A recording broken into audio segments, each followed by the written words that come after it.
Wow, Cina dengan percaya diri mengajukan menjadi tuan rumah babak keempat kualifikasi Piala Dunia 2026 zona Asia. Ya, seperti dikutip dari Titan Sport ya, CFA mengumumkan Cina akan mengajukan diri sebagai tuan rumah babak keempat kualifikasi Piala Dunia 2026 zona Asia yang dilangsungkan pada Oktober 2025.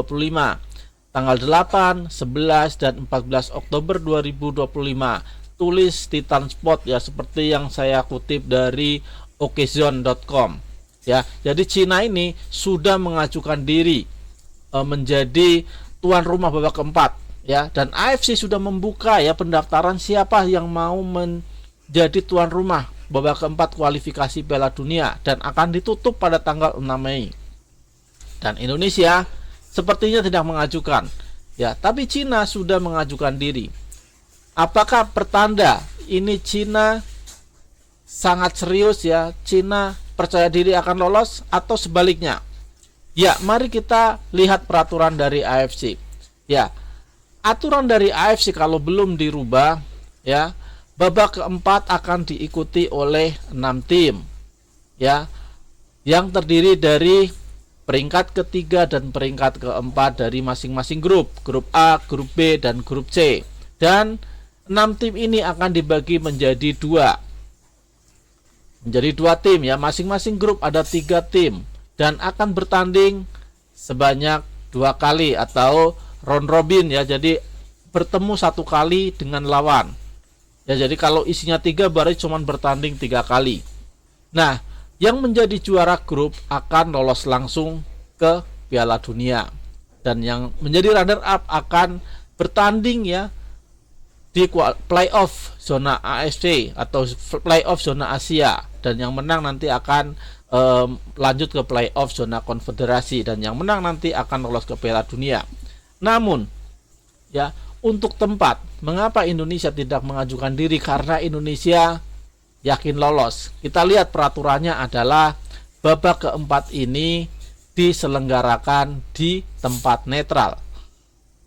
Kita garis bawahi adalah tempat netral. Jadi bagi tim-tim yang lolos ke babak keempat tidak bisa mengajukan diri menjadi tuan rumah, termasuk Indonesia apabila lolos, Arab Saudi apabila lolos ya. Tetapi Cina sudah mengajukan diri. Ini apakah pertanda Cina ini sudah nyerah ya? Apakah pertanda Cina ini sudah melempar handuk untuk memperebutkan posisi keempat? Karena apabila Cina nanti di 5 Juni ya kalah dari Indonesia di GBK, Cina dipastikan tidak akan lolos ke babak keempat. Jadi Cina mengajukan diri menjadi tuan rumah babak keempat ya. Sedangkan Indonesia masih sangat percaya diri untuk lolos ke babak keempat. Jadi Indonesia tidak mengajukan diri di situ. Itu kalau diambil sisi positifnya. Tetapi kalau diambil dari sisi negatifnya, ini sebenarnya adalah jebakan Batman ya, jebakan dari Cina untuk menjebak Indonesia.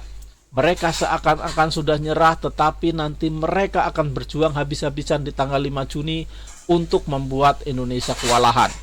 Jadi timnas Indonesia harus hati-hati. Timnas Indonesia tidak boleh menyepelekan Cina. Walaupun seakan-akan Cina sudah nyerah ya, tapi Cina ini tetap ya diam-diam akan bermain dengan membahayakan timnas Indonesia. Kita tahu ya di pertandingan pertama ya, Cina, media-media Cina juga memberitakan ya, mereka kemungkinan besar akan kalah. Mereka tidak mungkin bisa mengalahkan Indonesia ya, dan mereka akhirnya bisa mengalahkan Indonesia dengan skor 2-1 karena Indonesia lengah di situ. Dan ini yang akan mereka ulangi ya, mereka ulangi di GBK nanti. Seakan-akan Cina ini sudah melempar handuk, sudah mengajukan diri menjadi tuan rumah ya babak keempat ya, karena mereka merasa tidak akan lolos.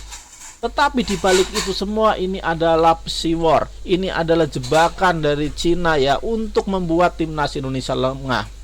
Jadi kita sangat mengharapkan Indonesia jangan sampai lengah saat menghadapi Cina ya.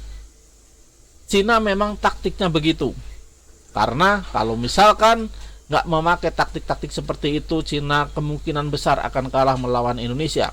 Tetapi ya, Cina memanfaatkan netizen Indonesia, ya, netizen Indonesia yang sangat gembar-gembar memberitakan di media sosial, ya, membuat timnas Indonesia seperti di atas angin. Tetapi sebenarnya itu adalah jebakan dari Cina. Jadi kita mengharapkan, ya, kita sangat berharap nanti saat di GBK jangan secuil pun Indonesia meremehkan Cina. Jangan sekali-kali Indonesia meremehkan Cina, karena Cina tetaplah Cina. Cina tetap sangat berbahaya. Cina merupakan tim yang dapat mengalahkan Indonesia, ya, di kualifikasi Piala Dunia ini, ya. Kemarin di pertemuan pertama kita kalah 2-1. Ya, cuman ada 3 tim yang bisa mengalahkan Indonesia: Cina, Jepang, dan Australia. Dan kita harus waspada. Ya, Arab Saudi aja nggak bisa mengalahkan Indonesia. Bermain imbang di kandang Arab Saudi dan kita menang di kandang kita. Jadi harapannya kita tidak boleh meremehkan Cina. Ya, Cina sudah mulai menebar pesiwor. Cina sudah mulai, ya, menebar ancaman, ya, menebar jebakan buat timnas Indonesia. Salah satunya adalah dia seakan sudah melempar handuk, ya, dengan mengajukan diri menjadi tuan rumah kualifikasi Piala Dunia 2026. Padahal, ya, tim atau negara yang lolos ke babak keempat tidak bisa menjadi tuan rumah. Jadi Cina seakan sudah menyerah, tetapi sebenarnya ini adalah jebakan. Sebenarnya ini adalah pesiwor dari Cina untuk membuat timnas Indonesia lengah, untuk membuat timnas Indonesia meremehkan Cina, dan akhirnya mereka akan bangkit dan menyulitkan Indonesia. Mudah-mudahan ini tidak akan terjadi, ya. Kita sangat berharap Indonesia bisa mengalahkan Cina di GBK pada 5 Juni 2025 mendatang, ya, karena saya yakin Indonesia hebat.